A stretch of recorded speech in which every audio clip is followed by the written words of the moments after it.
নমস্কাৰ, মোৰ নাম দুৰ্লভি শইকীয়া। মই আবৃত্তি কৰিবলৈ লোৱা কবিতাৰ শিৰোনাম হেই মানুহজন। কবি ফাৰিহা। হেই মানুহজন, মোৰ মনৰে কোণত ঠাই লোৱা সেই অচিনাকি মানুহজন, প্ৰতি পলে পলে মোৰ প্ৰিয় হৈ পৰা মোৰ সেই প্ৰিয় মানুহজন। কেনেকৈ কৰোঁ প্ৰশংসা তোমাৰ, ভাষাবোৰ যেন আজি হেৰাই গৈছে। মই আজি স্তব্ধ, বাকৰুদ্ধ সদৃশ। নাজানো কেনেকৈ তেওঁ ল'লে ঠাই আজি মোৰ মনৰে কোণত। বন্ধ কোঠালীৰ দুৱাৰবোৰ আজি কেনেকৈ খোল খালে, তাকে ভাবি মই আজি স্তব্ধ।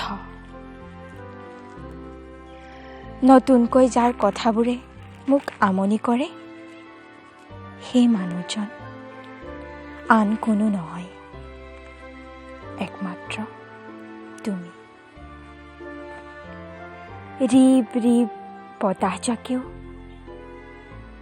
আজি মোক তোমাৰেই বাৰ্তা দিয়ে। নাজানো তুমি মোক লৈ তুমি কিমান উদাৰ। দৰকাৰো নাই মোৰ জনাৰ। মোৰ উদাৰতাৰ কথা হয়তো ইমানতেই তুমি জ্ঞাত বা অজ্ঞাত হলেও কথা নাই। পুৱতি নিশাৰ নিয়ৰেটো পালে লাহেকৈ মোক স্পৰ্শ কৰে আৰু অতি মৰমেৰে তোমাৰেই আভাস দিয়ে। তেতিয়া ময়ো চঞ্চল মনে তোমাক বিচাৰি যাওঁ, কিন্তু ক'তো মই তোমাৰ সান্নিধ্য নাপাওঁ। কেতিয়াও হয়তো মই বিচাৰিও নাপাওঁ।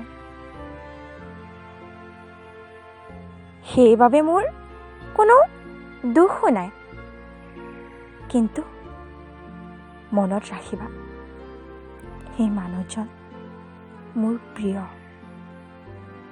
সদায় প্ৰিয় হৈয়ে থাকিব।